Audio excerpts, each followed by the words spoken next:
Hey, it's Louise from Unique Lullaby, and I'm now joined with King Kuda here in the Prince Albert in Brighton. How are you guys feeling? You looking forward to play? Yeah. Really looking forward to it. Yeah, it's going to be a good night. And I was having a look at your playlist, your 64 Sounds playlist on Spotify, and it's quite nice to see a bit of eclectic mix in there. You got a bit of Gaz Coombs, bit of Foles, bit of Happy Mondays. So is there quite an eclectic mix between you all, or is it kind of you all into similar things? Definitely. All of us, kind of. Definitely, We used to live in Guildford, and it was number 64 on the road. So we collectively got all the songs we listened to at the house. Yeah, so it's just like a weird mix of like old rock and roll tunes and then new having it house tunes and then some weirder Gaz Coombsy stuff. You know what I mean? Hip hop, loads of hip hop as well. Yeah. Loads of all kinds of stuff. But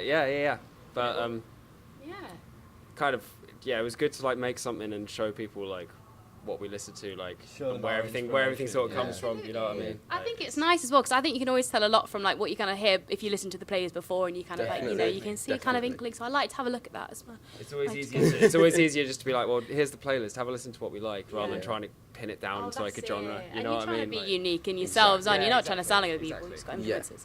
But I've seen you had some support from BBC Introducing as well, which is really cool. I watched your session of Storm on the Ocean, which was really nice. Really nice. I noticed those backdrops have made a couple of appearances in a couple of videos. Yeah, they're like trippy throw things. I have one of them. I have the elephant ones. I noticed. Nice.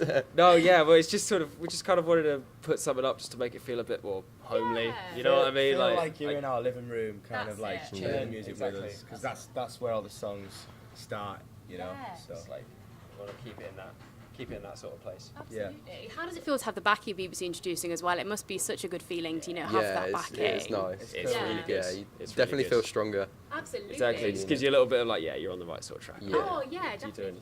Big up Karen as well at the BBC. Yeah, she's a lovely woman. Shout out to Karen.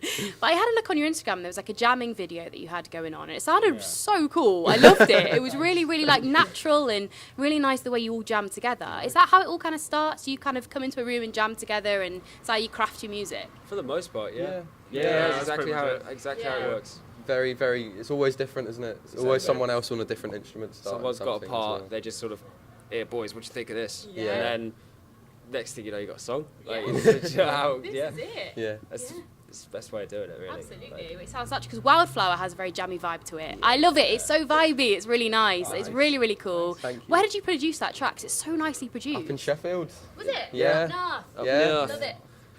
Up on Callum Island, with a guy named George Moran. He plays in a band called Wolfman Fury, but he used to play for Miles Kane and stuff like that. But now he's running up his own studio up there. So we go up there, spend a weekend, just recording the song, getting right into it, and then by the end of it, you've got something like Wildflower. Yeah, Absolutely. It's exciting. Do you think you'd work with him again? Have you worked with him on other tracks? Or is that... we did all our recording with him. Was recorded with him as well. We just recorded another single up there as well, which is where we're just getting it mixed down properly now. Yeah. And then we'll get that out. Get that out in the next. All to watch out for then, eh? Yeah. I loved the video as well. It was so nicely shot. Where did you shoot that?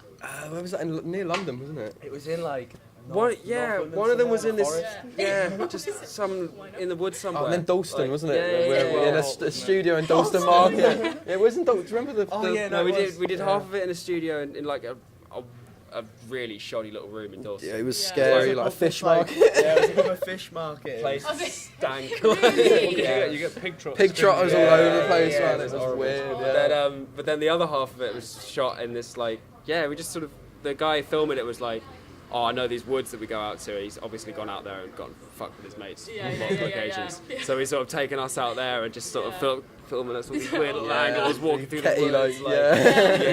But Your music's progressed quite nicely from Halfway to Neptune and lately. Yeah. You released those back in 2017, didn't you? Yeah. So you can really hear the progression right now. The new stuff feels a bit psychedelia with a bit of vibes in there. So is that a natural progression that's gone on? Well, Definitely.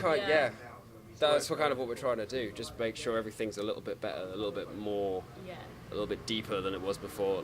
Hopefully with this next single, we'll push that a little bit further on. You know what I mean? We'll be able to get a little bit deeper into the Some walls, some doors. Exactly. Getting your music out there. Yeah. So what's next for you guys? What's on the horizon that we can expect from you from this year? Our next single. The single's the big thing. Yeah. Exactly. We're all really excited to sort of get that like out because we've been working on it for so long. It was like, one of the first songs we wrote. Yeah, Yeah. we've got a lot Yeah. of songs now newer to than this one. And yeah, it's, like this is it's such a it's we've had it for ages. such we've a been banger working as on it, well, like yeah. trying to get it like spot on, trying to We get it to recorded push it it. 3 times. Yeah, Yeah. That's it. You trying gotta to get get it it exactly right. right. You gotta get it right. But no, that's going to be coming out soon, and we're just really excited. First song you write is always your baby, isn't it? Like it's the exactly. making of you, isn't it? Exactly. So that's going to be so exciting. So just to finish off, some kind of retro feels in there. Okay. So if you could take one of your tracks back to the 80s and record it in that time and release it, what one of your own tracks would you take back and record? That's a sick question. Yeah, it would be Who Am I? Who Am Yeah, it I? would have to be, wouldn't it? Yeah. That one's got the biggest old school vibe to it. Yeah. It's So a we bit just give it. ballady, Yeah. but it's a bit psyche as well. Yeah. Super Definitely. slow track, like It would do well. It would do well back You'll in hear the it 80s. tonight. Yeah. Whoever's here. That's the 80s one. Well, guys, thank you so much for chatting to me today, and best Thank of luck you. tonight. I'm really Thank excited to catch you live as well. Thank you.